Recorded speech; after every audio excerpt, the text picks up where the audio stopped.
Perfecto, ya está. Ahora sí.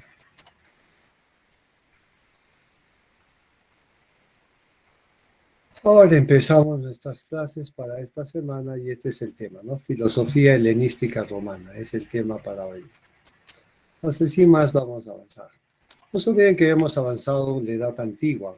Hemos hecho filósofos presocráticos, hemos hecho apogeo griego y ahora con este temita, filosofía helenística, vamos a terminar la edad antigua. Entonces, la edad antigua es filósofos presocráticos, apogeo griego y filosofía helenística romana. Este temita ya pues es lo último de la Edad Antigua y se caracteriza por lo siguiente. Abarca desde la muerte de Alejandro Magno. Ustedes saben que Alejandro Magno, el más grande conquistador, obviamente provenía de Macedonia y obviamente va a intentar, pues, en este caso, no intentó, logró conquistar la mayoría del mundo de su época, ¿no? Y obviamente al final, una vez que termina esto, los romanos van a conquistar también, ¿no? Porque no se ven que Alejandro muere muy joven. Entonces todo lo que había logrado obviamente se va a caer porque los romanos van a empezar también a conquistarlos, ¿no? Entonces las ciudades griegas, que antiguamente eran muy importantes, van a ir perdiendo su importancia gradualmente desde el punto de vista económico, político, aunque cultural todavía va a permanecer durante muchos siglos. Por lo tanto, las ciudades-estado de los griegos van a sucederle a las monarquías helenísticas. No se olviden que se está dividiendo el imperio de Alejandro y obviamente en monarquías, lo que va a dar lugar pues a la edad medieval después, ¿no? Hay una situación continua de inestabilidad política, entonces la gran cultura griega comienza a caerse, a desaparecer. Y obviamente esto va a tener grandes problemas sociales, políticos. Y las características de esta época son pues las siguientes. Uno, interés por los asuntos éticos. Entonces, frente a esa situación de incertidumbre, de pobreza, de miseria, obviamente resurge el conocimiento por la ética. En este caso, saber, en este caso, en qué consiste la felicidad, cómo logramos la felicidad. Entonces, los hombres van a estar abocados a eso. Va a producirse un sincretismo cultural. ¿Por qué? Porque la cultura helénica, que es pues lo griego y lo romano, más las culturas orientales, que es lo que descubrió Alejandro, se van a fusionar. Entonces hay un sincretismo cultural. Entonces tanto las costumbres orientales como las costumbres occidentales se comienzan a unir. Va creciendo la cultura. Por lo tanto, esto también va a tener una consecuencia, el cosmopolitismo. Si antiguamente predominaba la polis, ¿no? Ahora va a predominar una concepción mayor del mundo, el mundo se va a agrandar. Entonces ahí surge el cosmopolitismo, personas que ya no se consideran ciudadanas de una polis, sino ciudadanas del mundo, son cosmopolitas, ¿no? Más aperturados, más abiertos a la ciudad. Esto también va a traer un cierto eclecticismo entre escoger pues, lo mejor de la diversidad. Como ahora tienen muchas opciones, pero todas estas muchas opciones tienen su lado positivo y también su lado negativo, entonces el eclecticismo es juntar cosas de cosas diferentes una sola. Por ejemplo, imagínense sacar lo mejor que tiene la religión cristiana con lo mejor que tiene la religión musulmana y con esas dos cosas mejores hacer una nueva religión. Eso es un sincretismo religioso. También podemos hablar de eclecticismo, por ejemplo, político. Lo mejor que tiene la izquierda con lo mejor que tiene la derecha, hacemos un eclecticismo político. O sea, a eso se refiere. Y por último tenemos pues, que se proponen nuevas formas de vida. Y justamente las nuevas formas de vida van a ser proporcionadas por la filosofía. Ahí las tienen. Los cínicos, que va a ser una forma de vida, los sirenaicos, otra forma de vida, los estoicos, los epicúreos, los escépticos y los neoplatónicos, que es lo que vamos a estudiar. Se llama filosofía helenística romana porque ya es lo último del mundo antiguo. Y una vez que pasa esta época, pues prácticamente ya dejamos la edad antigua y vamos a pasar a la edad medieval. Entonces, mucho cuidado. La característica de esta época que ya es pues, lo último de la cultura antigua, ¿no? Es un intento por resurgir, por resucitar la cultura griega, pero al final ya no se puede lograr. Entonces vamos a ver eso. Aquí tenemos en primer lugar entonces a los cínicos. El padre de los cínicos o el fundador de los cínicos es nada más ni nada menos que Antístenes, ¿no? Antístenes es el padre de los. Entonces es muy importante que tú te aprendas este nombre, Antístenes, de Atenas, Antístenes, que fue un discípulo de Sócrates en este caso. Ahora, ¿qué te he puesto la palabra óxico? ¿Por qué? Un día Antístenes está caminando por la ciudad, es un templo órfico, encuentra un templo de los órficos, que es una religión. Entonces escucha a su sacerdote órfico, ¿no? Que este mundo es un mundo malo, esto es un mundo corrupto, es un mundo perverso, y que el mejor mundo está en el otro mundo, ¿no? Y entonces, con estas palabras que él escucha, ¿qué hace Antístenes? Ve, ingresa al templo de los órficos y le dice al sacerdote, si eso es cierto, ¿por qué no en este instante te matas y cumples tus sueños de irte a esa mejor vida? No sé. Para que vean ustedes que por allí, por ejemplo, o sea, para que vean que ustedes que allí, por ejemplo, tenemos, ¿no? De que, ¿Qué te les metí en la boca? compañerito, ahí, ¿no? Compañerito, a ver, hay que tomar un poquito de tiempo, no hay problema, ¿ven? Vamos a ver. Acá está, muchachos. Vamos, silenciarlo, silenciamos, ya está. Ahora continuamos, si no, no vamos a poder avanzar, ¿eh? Tan fácil y tan sencillo es.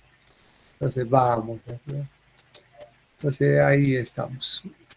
Entonces, ¿qué sucede con esto? Como ingresa al templo de los órficos, obviamente, pues le dice al sacerdote, porque si eso es cierto, ¿por qué no en este instante te matas y cumples tus sueños? Entonces, como puedes ver, los cínicos tienen algo interesante. No tienen tacto, no tienen criterio, ¿no? Son muy arrebatados, se puede llamar así. Ahora, ¿por qué acá hemos puesto naufragio? Porque imagínate que nosotros estamos viajando en un barco y de pronto este barco se está hundiendo. ¿Qué pasa en esas situaciones? Un hombre cuando está a punto de perder su vida, piensa en su riqueza, en su familia, en su esposa, en su posición. No, simplemente lo único que quiere es sobrevivir y sobrevivir con lo mínimo. Entonces, más o menos esa es la idea.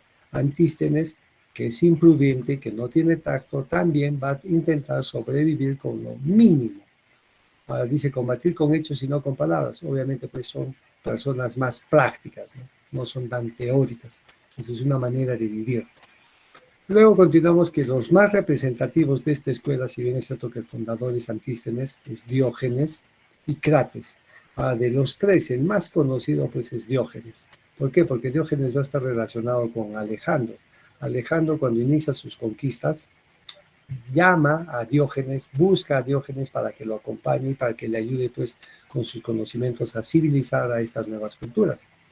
O también se le llama a Diógenes, se le llama el Sócrates enloquecido, porque Sócrates fue sabio, ¿no? En cambio, este es un Sócrates, pero medio loco. Vamos a ver por qué dentro de un momento, por qué se llama el Sócrates enloquecido. Y Crates, en cambio, era un hombre rico que cuando se convierte al cinismo, a la escuela cínica, va a regalar todo lo que tiene. Imagínense, un hombre rico de la noche a la mañana regala todo. De alguna manera, pues está loco, ¿no? Para que regale todo. Pero eso es pues, lo que pedían pues, los cínicos. Los cínicos pedían una vida, por eso acá está. Insisten en la virtud y libertad de palabra y acción, ¿no? En este caso, lo que ellos pedían a sus seguidores era que se fueran virtuosos y que tuvieran pues libertad de palabra, es decir, hablaran lo que quisieran hablar y obviamente también hicieran lo que quisieran hacer, libres. Por eso ellos tenían un método de ejercicio y de práctica. En este caso trabajaban mucho, si lo veamos bien, para que ahora sí vas a entender a Diógenes. Un día Diógenes estaba sentado pidiéndole limosna a una estatua. Entonces la gente que pasaba lo miraba y se quedaba sorprendido. ¿Qué está haciendo este hombre? Le está pidiendo limosna a una estatua. Le decía, pues dame una limosna. Entonces la gente se paró hasta que alguien no se aguantó, pues le preguntó, Diógenes, ¿qué estás haciendo? ¿No te das cuenta que es una estatua?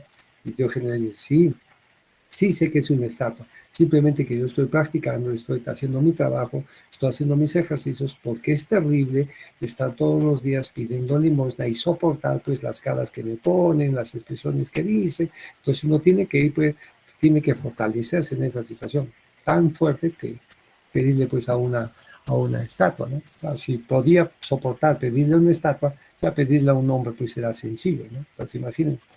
Entonces, para que vean que era cínico. Por favor, la palabra cínico deriva del griego sino, y sino en griego significa perro. Ojo. Entonces, tú cuando dices, eres un cínico, lo que le estás diciendo es un perro. Pero no en el sentido de que sea un perro, sino que vive como perro. Justamente ahorita vamos a explicarles. ¿Para qué viven los cínicos? Los cínicos viven para buscar la felicidad, o también llamada eudemonía. Eudemonía. Pues de felicidad, eso dice cualquier persona, ¿no? Nosotros que ya estamos aprendiendo filosofía, tenemos que aprender esta palabra. eudemonía, ¿ya? Eudemonía, que es lo mismo, felicidad. Ahora, ¿cómo logramos la eudemonía? Con una vida simple, ¿sabes? Sin muchos lujos, ¿no? Y de acuerdo con la naturaleza, de acuerdo con las leyes. Entonces, ¿qué significa esto de acuerdo con la naturaleza? Que no debemos de tener posesiones artificiales. Por ejemplo, tal como la naturaleza nos ha traído, así deberíamos de vivir, de modo simple y de acuerdo con la naturaleza. Nada con cuestiones artificiales como las cuestiones culturales.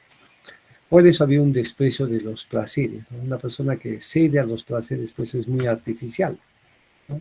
Por ejemplo, has visto un perro no vive sujeto a los placeres, vive como puede vivir, con lo mínimo. Entonces, mucho cuidado. Entonces, la eudemonía o la felicidad también ellos decían que venía de adentro, entonces no viene de afuera, ¿no? Ser feliz no implica tener una casa, no implica tener mucho dinero, porque eso viene de afuera. Ser feliz viene de adentro. Y la identificaban con la vida autotárquica. Autarquía es una palabra también muy interesante. Autarquía significa autosuficiencia. Por ejemplo, ¿ustedes por qué son infelices? Porque no son autosuficientes, necesitan de profesores, necesitan de tal, siempre están necesitando. Pero ¿qué pasaría si ustedes fueran autotárquicos? Quiere decir que ustedes mismos podrían enseñarse, podrían aprender, podrían cocinarse, podrían vestirse. Obviamente serían libres, ¿no? Entonces serían pues completamente felices. Entonces, mucho cuidado. Mientras menos cosas tengamos y mientras menos dependamos de las otras personas, seremos más felices. Lograremos pues, la famosa eudemonía. Pero mientras más dependamos, seríamos más infelices.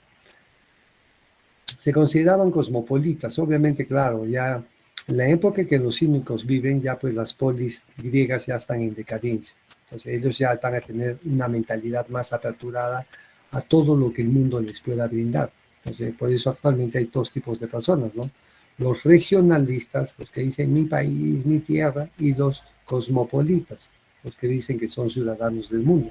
Entonces, mucho cuidado, porque los que les gusta la ciudad obedecen a una ley, en cambio los cosmopolitas no. Pues, se han dado cuenta que esta sociedad tiene una ley que es diferente a la otra sociedad, que es diferente a la ley. Pero entonces, si todas las leyes son diferentes, ninguna ley es correcta. Por eso ellos se consideran cosmopolitas. No hacer caso a ninguna ley. Critican a la sociedad. ¿Qué es lo que le critican? La corrupción, los vicios de la sociedad, el poder excesivo que se aspira, los modales, porque todo es fingido, la belleza que ya no es natural, pues es artificial, los valores que tampoco son creaciones nuestras, las convenciones. Entonces, como pueden ver, los cínicos son antisociales, no quieren nada con la sociedad. O sea, un cínico no le interesaría la sabiduría, el honor, el dinero, la fama, el poder, el éxito, nada, porque eso es pues nomos, eso es convención, eso es artificial.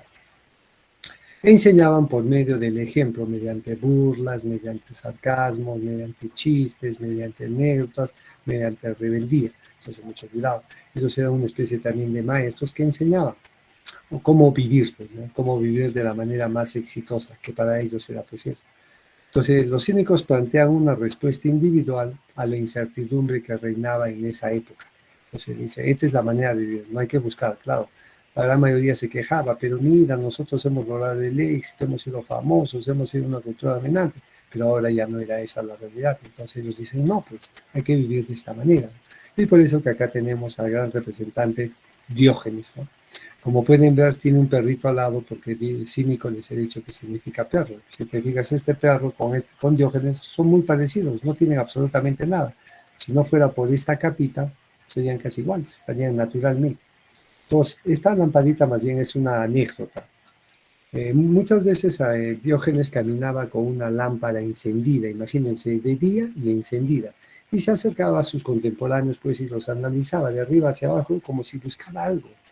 Entonces muchos lo miraban, ¿no? Se acercaba una persona, iban de otra persona y lo auscultaba, pues de arriba abajo, tratando de encontrar algo. Hasta que alguien le pregunta, pues Diógenes, ¿qué andas buscando? Ando buscando un ser humano. Parece que las personas con las que él vivía en su época eran animales, no los consideraba personas. Era una burla, ¿ves? Una manera muy burlesca de criticar a su sociedad.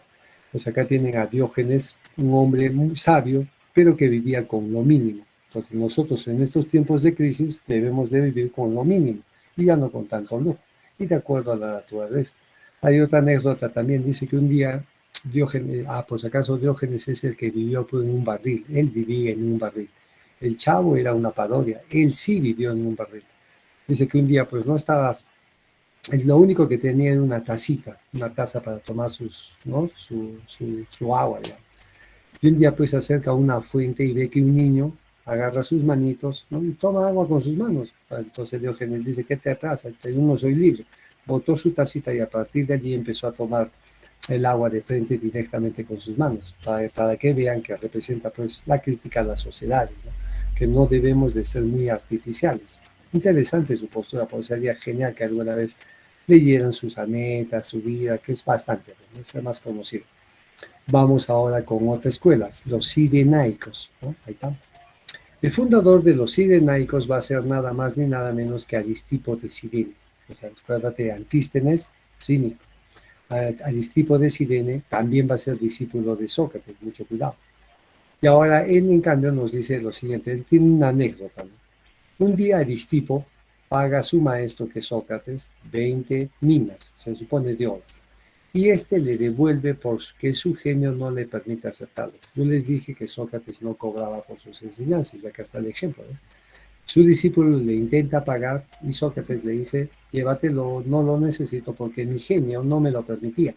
Pero cuando dice la palabra genio, obviamente hay dos maneras de interpretarlo. Genio como carácter o genio de inteligencia.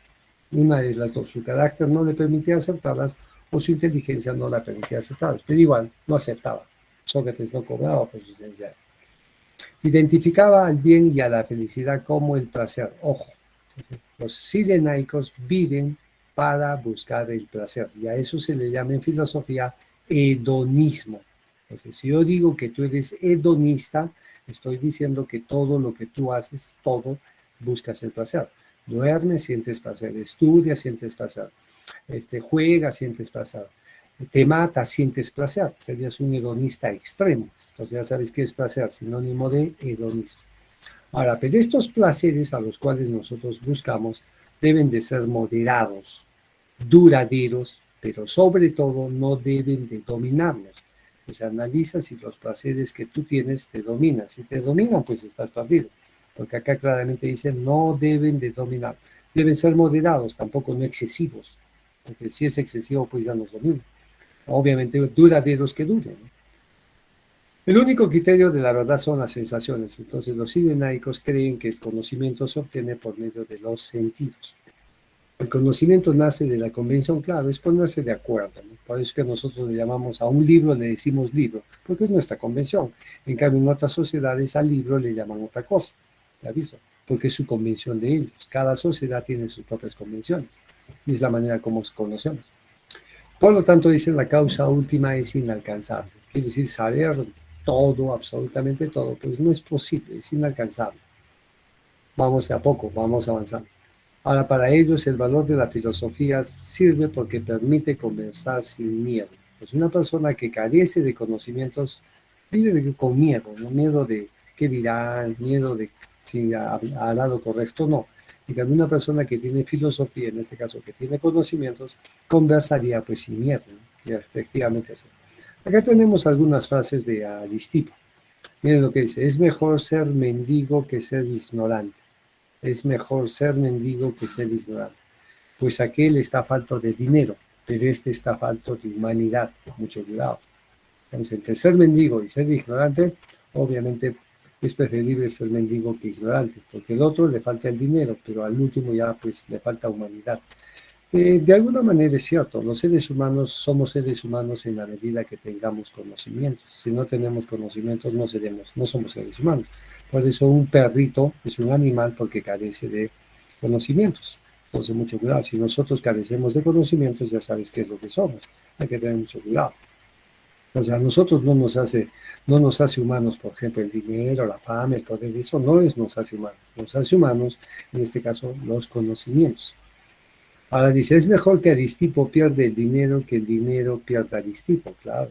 Imagínate, es esa persona que se deja convencer por el dinero. Es un corrupto. Pero acá dice, es mejor que Aristipo pierda el dinero que el dinero pierda a Aristipo. ¿Imagínate? Y por último, se le criticaba que comía, se alimentaba con los hombres más ricos, con los poderosos de su época. Entonces él decía, ¿no? Los leones no son esclavos de quienes les alimentan. Con eso les estaba diciendo, bueno, está bien que yo cené con ellos, pero eso no significa que ellos sean mis amos. Por eso decía, los leones no son esclavos de quienes les alimentan, porque siempre son libres. Entonces tenemos los sirenaicos. ¿Para qué viven? Para obtener el placer. Los cínicos, ¿para qué viven? Para buscar la eudemonía, la felicidad, o en este caso la autarquía, la independencia total, ¿no? Entonces ahí tenemos. Son formas de vida, por eso ustedes deben ir escogiendo para qué quieren vivir, ¿no? ¿Cuál es el objeto? Luego tenemos a los estoicos. Esta escuela es interesante más bien, porque hasta el día de hoy predomina, hasta el día de hoy los estoicos siguen vigentes. Ustedes necesitan mucho de estoicismo. El fundador es nada más ni nada menos que Zenón de Citium. Zenón de Citium. Obviamente no era ateniense, era un extranjero. Ahora, la palabra estoico proviene del griego estoa, que significa portal. Entonces, ¿qué sucede? Que los estoicos hacían clases debajo de los portales. Imagínense la plaza de armas, hay portales. Imagínense que los estoicos hicieran clases debajo de sus portales. Bueno, hacían pues sus clases a pleno, bajo el sol, con viento, con frío, ¿no? Con ruido, con olores. Entonces, para hacer clases en ese estado, había que ser muy estoico. Por eso que la palabra estoico para nosotros significa heroico, valiente. Pues ustedes para poder ingresar tienen que ser estoicos, heroicos, valientes, resistir muchas cosas, ¿no? Entonces, mucho cuidado. Ahora continuamos. Otros estoicos son Epícteto, Séneca y Marco Aurelio. Séneca y Marco Aurelio ya son romanos, son conocidos. Y Epícteto, en cambio, es un griego pues no tan conocido, pero sería interesante que lean su libro El arte de vivir, porque Epícteto es algo interesante en su vida. Él nació esclavo, pero a pesar de haber sido esclavo, era muy inteligente. Tan inteligente que con el pasar de los años su amo le da la libertad, le da, porque dice, no, Epícteto, tú eres muy inteligente, que yo te tenga como esclavo es una ofensa, no, le da pues su libertad.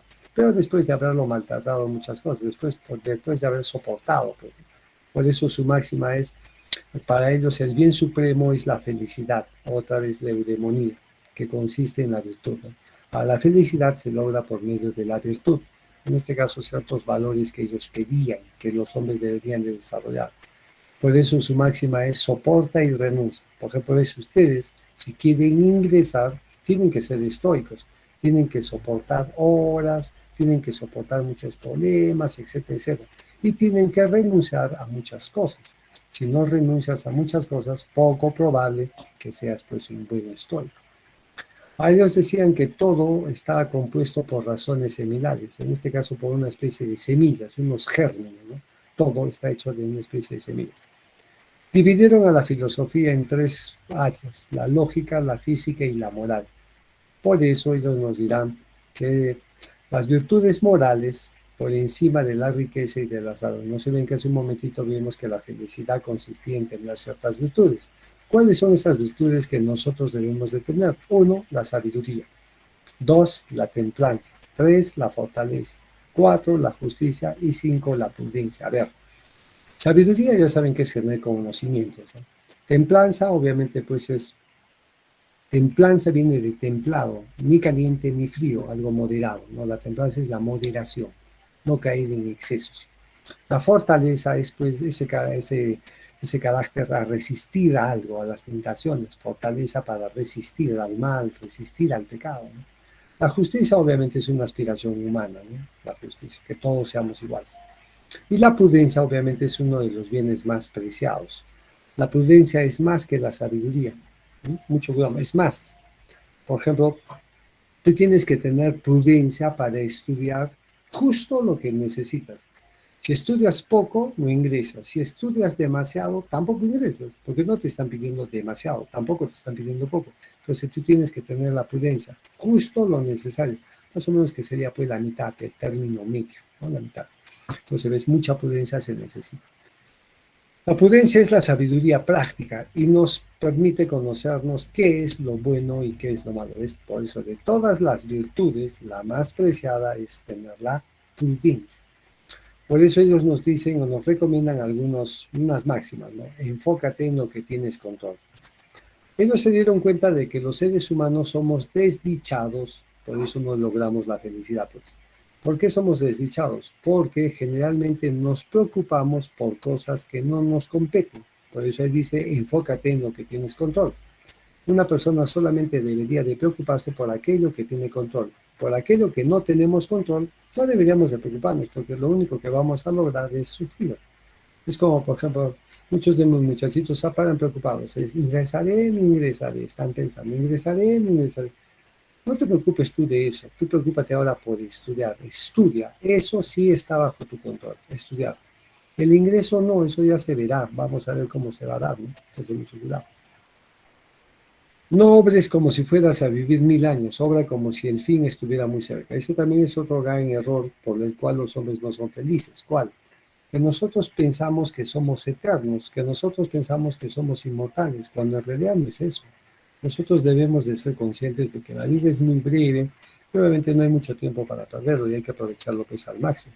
O sea, ya lo tenemos. O sea, sigamos y acá tienes otra. Ponte en los zapatos de la otra persona y controlarás las emociones. Esto también es otro gran error, ¿no? Muchos de nosotros tenemos problemas, sufrimos porque no entendemos la posición de las otras personas. Por ejemplo, muchos de ustedes tienen problemas con sus padres porque no comprenden pues, lo que sus padres pasan. Pero sería genial que ustedes se pusieran en el lugar de sus padres por algún momento y ahí los van a entender a sus padres porque sus padres son como son. Entonces, mucho cuidadito. Hay que ponerse en los lugares, en los zapatos de la otra persona para obviamente pues comprender por qué actúan como actúan. Ahora dice, invierte en las verdaderas amistades y en las buenas conversaciones, que también es un buen consejo. Muchos de nosotros no invertimos en buenas amistades, hay que buscar buenos amigos, porque si no tenemos buenos amigos tampoco vamos a tener muchas posibilidades de avanzar o prosperar en este mundo. Las amistades nos hacen avanzar. Con su ejemplo, pues, ¿no? Y las buenas conversaciones, no las malas, ¿no? Entonces, por favor, tratemos de aprovechar nuestra existencia. Pues ahí tienen a Zenón de Citium, el famoso representante de los estoicos, o el fundador de los estoicos, ¿no? Entonces es una postura muy interesante. Actualmente, por ejemplo, esta corriente tiene mucha vigencia. Entren a internet y van a ver, ¿no? Filosofía estoica, cómo suprimir las preocupaciones, cómo ser felices, cómo lograr el éxito desde el punto de vista estoico. Ya saben que el estoicismo es una corriente, es una manera de vivir. Ahora pasamos a otra corriente que en este caso serían los epicúreos. Les hemos hecho a cínicos, cirenaicos, en este caso estoicos, y ahora vamos a hacer a epicúreos. Está fundado por un filósofo llamado Epicuro de Samos. Y este Epicuro tuvo un centro de enseñanza en el mundo antiguo, así como Platón tuvo la academia, Aristóteles tuvo el liceo, Epicuro va a tener un centro de enseñanza que se va a llamar el jardín, y allí enseñaba a hombres libres, a hombres nobles, a esclavos y hasta mujeres. En comparación a Sócrates, a Platón y a Aristóteles, ellos no enseñaban pues, a muchos, solamente enseñaban a hombres libres. En cambio acá, Epicuro ya es más aperturado y es más democrático, si quieren hacerlo. Por eso nos decía, nos dice, ¿no? Los epicúreos son materialistas porque van a tomar los átomos de Demócrito. Todo está compuesto de átomos hasta el alma humana.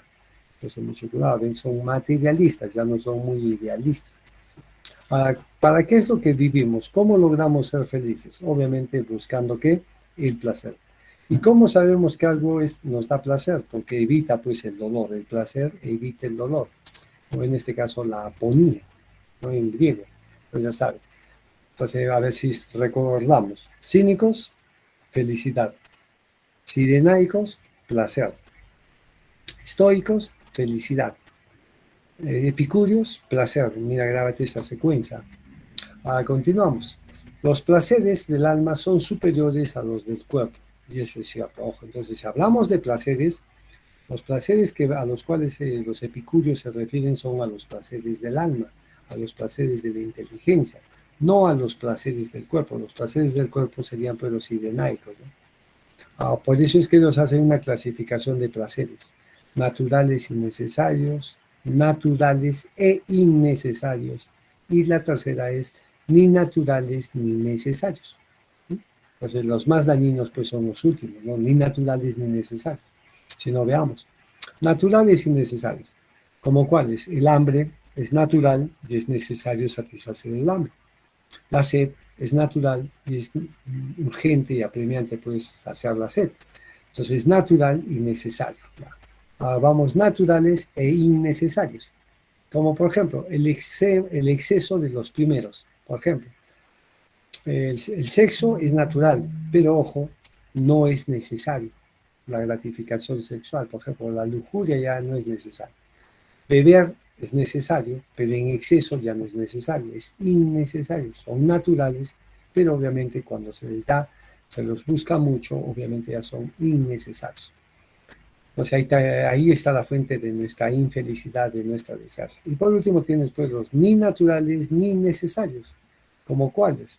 El dinero no es natural, no es necesario. El poder no es natural, no es necesario. El éxito no es natural, tampoco es necesario. El reconocimiento no es natural. Entonces, como pueden ver, los seres humanos somos desdichados, infelices, porque generalmente buscamos cosas que no en realidad pues no son naturales, son completamente artificiales. Y ahí está la desgracia humana. Por eso dice, las fuentes de la felicidad, en cambio, ¿cuáles son? La amistad, tener amigos, pero verdaderos. Pues. Una vida sencilla, ¿no? Ya saben a qué se refiere, sin muchos lujos. Y una paz mental, o también llamada ataraxia. Paz mental o tranquilidad moral, ¿no? Pues imagínense una persona que nunca esté preocupado de nada. Quiere decir que esa persona ha logrado alcanzar la ataraxia, la tranquilidad mental o la paz mental. Y obviamente la filosofía pues es un medio para lograr la ataraxia. La filosofía se basa, según los epicúreos, en tres áreas: lógica, física y ética. Si lo traducimos sería lógica, gozar, porque buscan el placer. Física, saber. Y ética, compartir, ¿no? Gozar, saber, compartir. Las virtudes más deseadas o añoradas son pues la moderación, la templanza, la alegría y la prudencia. Fíjense bien, la prudencia es una virtud muy buscada en el mundo antiguo, porque les he dicho que vale más que la sabiduría. La prudencia pues es tener el tino adecuado para las cosas. Los epicúreos tenían un famoso tetrafármaco, una especie de medicamento intelectual, medicamento que curaban los males o sufrimientos humanos. No se olviden que la gran mayoría de problemas humanos son psicológicos, son mentales. Y los epicúreos se dieron cuenta de eso. Por ejemplo, los epicúreos decían, ¿cuáles son las desgracias humanas? Uno, el temor a los dioses. ¿Sí? Mucha desgracia causa tener temor a los dioses. Por eso dicen los epicúreos, si no hay temor a los dioses, ¿qué pasaría? Si no hay temor a los dioses, no hay temor a la muerte. Ese es el otro temor, temor a morir. Es otra de las desgracias humanas. Vivimos sujetos a eso. No viajo porque puedo morir. No hago tal cosa porque puedo morir. Entonces, mucho temor tenemos. Ahora, el bien es posible. Hay gente que piensa que el bien no existe. Mucho cuidado. Hay gente que está convencida que en el Perú el bien no existe. El bien existe, eres tú. Si tú quieres demostrar que el bien existe, hazlo tú y vas a ver que el bien existe. Entonces, ¿ves? Que hay gente que dice, no, el bien no existe. Por eso somos desgraciados, desdichados. Ahora, también hay personas que dicen que el mal nunca va a pasar. El mal, por eso dice acá, es fácil de soportar, ¿no? Entonces, ¿qué pasaría si los hombres no tienen temor a la muerte? Si no tienen temor a la muerte, no hay temor a los dioses. Y si no hay temor a la muerte y no hay temor a los dioses, el bien es posible y el mal es fácil de soportar. Entonces, obviamente, si una persona entendería eso, sería pues, lograría la famosa ataraxia, lograría el famoso placer, ¿no? Pero no te olvides, placer del intelecto, ¿ves? El tetrafármaco me da una tranquilidad de placer mental, ¿no? Que es lo más valioso para él. Y ahí tienes a Epicuro de Samos, el gran Epicuro. Ahora continuamos y seguimos. Ahora vamos a pasar a los escépticos. El fundador de los escépticos es un pensador o un filósofo llamado Pirrón de Elis. Grábate el nombre, Pirrón. Pirrón de Elis es fundador del escepticismo. ¿Cuáles son las ideas más importantes del escepticismo? Que las cosas son inmensurables, que no podemos abarcarlas, no podemos conocerlas, no podemos medirlas. E indiscriminables, que no podemos diferenciarlas. Todas las cosas serían casi iguales. ya que no tienen una esencia y por eso se reducen a meras apariencias. Entonces, el gran problema de los escépticos es de que las cosas son inmensurables e indiscriminables. Por lo tanto, si las cosas son así, los sentidos y la razón no pueden conocer la verdad. Los sentidos no pueden conocer la verdad y la razón mucho menos. Por lo tanto, si nosotros decimos eso, entonces tenemos que concluir que es imposible conocer la verdad. Es imposible. Mejor dicho, la verdad no existe. La duda, entonces ponen en duda la sabiduría, entonces la sabiduría no existiría. Por lo tanto, él decía, nada puede afirmarse de nada. Si es imposible conocer la verdad, nada se puede afirmar de nada. El sabio debe de asumir la afasia, es decir, callar y no formular juicios para lograr la ataraxia. Claro, de lo que no sabes, de lo que no, mejor cállate, pues no hay que guardar silencio. Solamente así podríamos lograr la famosa ataraxia o la tranquilidad moral. Y obviamente lograr también la felicidad. Entonces, mucho cuidado. ¿Cuál es la tesis fundamental? Que que es imposible conocer la verdad, no conocemos. Por lo tanto, Pirrón no dejó nada escrito, pero a él se le atribuyen ciertas frases como: nunca llegarás a conocer la verdad, no digas así es, sino me parece que es. Claro. Un error muy común es que nosotros decimos todos los hombres son infieles, pero nunca podemos hablar así todos. Lo que podríamos decir es, me parece que muchos hombres son infieles. Eso sí es correcto, eso sí es apropiado. Pero no decir todos los hombres son infieles, ¿no? Entonces, mucho cuidado. Luego dicen, la diversidad de opinión existe entre sabios igual que entre ignorantes. Cualquier opinión que yo tenga puede ser repudiada por personas iguales de listas y preparadas que yo y con argumentos tan válidos como los míos. Entonces, mucho cuidado. La tesis fundamental de un escéptico es que niega que el hombre pueda conocer algo. Entonces, ya sabes, tiene que ver con el conocimiento. Algunos muchachitos pues son escépticos, ¿no? Dudan o niegan que puedan conocer. Y ahí ya saben su fundador, Pirrón de Elis, Pirrón. Vamos ahora con otro más, que sería en este caso los famosos neoplatónicos. Si te has fijado, eran 6 corrientes, entonces vamos aquí. Vamos a la primera. Dice, fundador de la doctrina parece haber sido Aumonio de Sacas. El fundador pareciera, ¿no? Aumonio de Sacas. Pero Plotino es su representante más importante o el más conocido. Pues, si bien es cierto que Aumonio de Sacas puede ser el fundador del neoplatonismo, el discípulo más famoso es Plotino, al cual nosotros vamos a estudiar.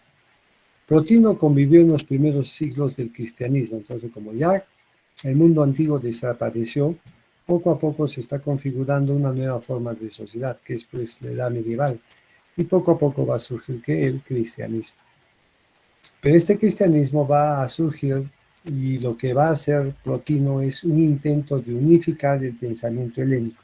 Entonces, lo mejor de la filosofía, en este caso estamos hablando de Platón y Aristóteles, mucho de ese pensamiento se va a utilizar para justificar el pensamiento religioso, o en este caso el pensamiento medieval. Por eso dice, influyó en el pensamiento medieval.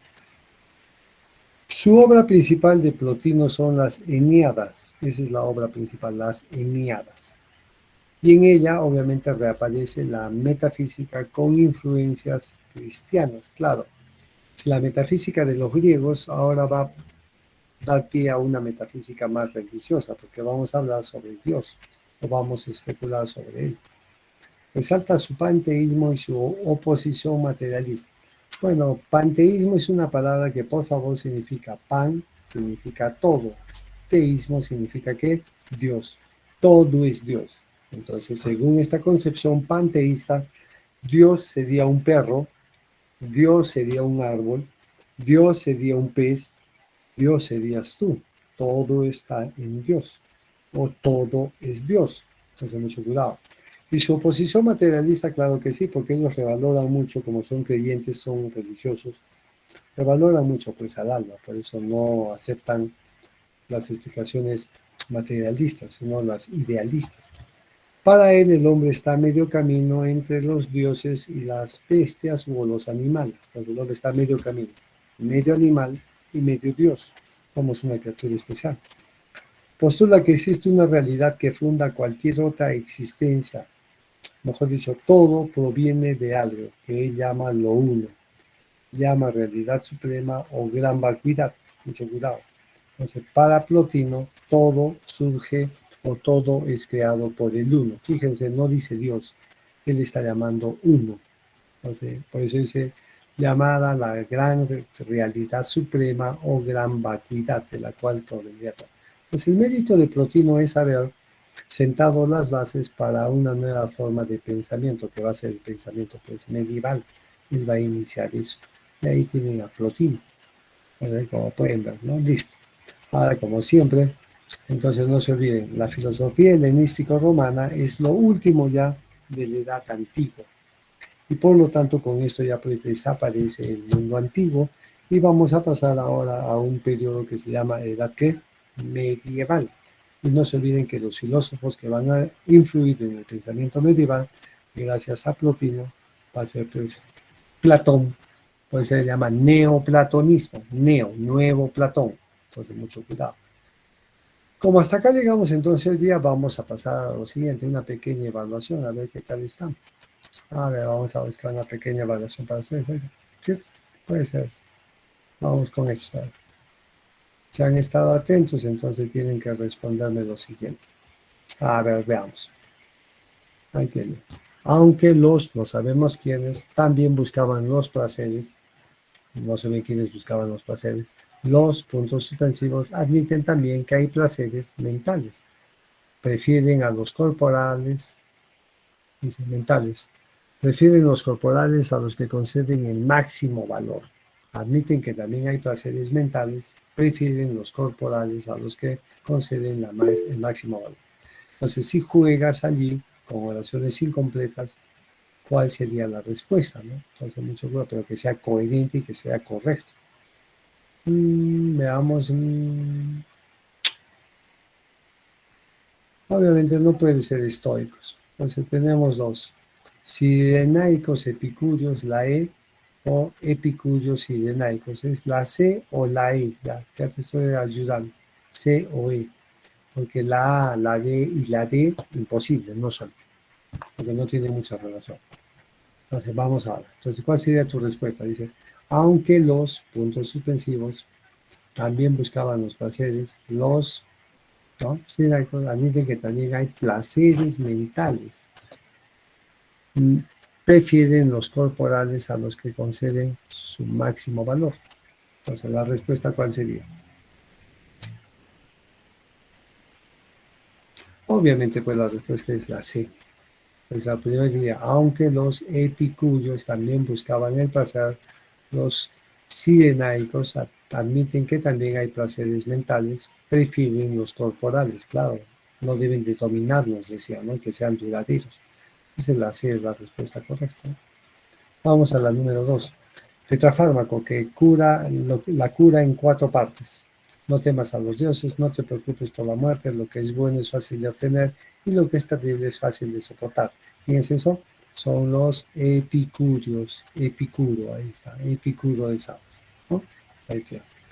Vamos ahora a nuestras 2 últimas preguntitas y ahí las tienen. Así. Hizo de la civilización con todos sus resultados el llamamiento a que el hombre limitara sus necesidades a lo más indispensable.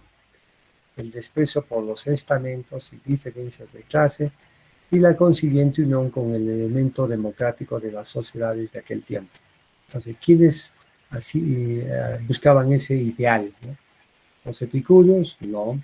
Y Rondelis tampoco. Zenón de Citium, mucho menos. Aristipo de Cirene, tampoco. ¿Quién sería? Antístenes. Claro, ¿por qué? Porque es el representante de los cínicos. Claro que sí. Y ahí se está expresando cuando dice limita sus necesidades a lo más indispensable, a lo básico, un cínico, ¿no? Los que viven como perros, o los que piensan como perros. Y vamos a la última, escuela filosófica griega fundada por Antístenes de Atenas. Los cínicos enseñaban que la felicidad y la virtud tienen por fundamento la mayor independencia posible con respecto a las condiciones de vida exterior. Claro, no se ve que los cínicos también buscaban la autarquía, ¿no? Ser completamente independientes. El desprecio de las instituciones y las convenciones sociales, la restricción de las necesidades y el retorno al estado natural. No se ve que ellos decían eso. El representante más conocido, no te está preguntando por el fundador, mira, el representante más conocido.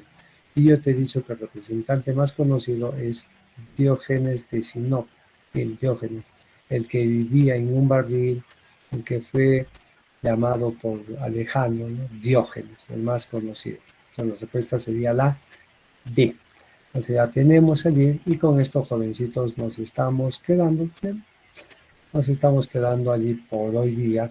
Por favor, como siempre, resuélveme tu plataforma. Es muy importante que me resuelvas tu plataforma, que yo cumplo con mi parte de subirte las claves, ¿no? Entonces, muy importante.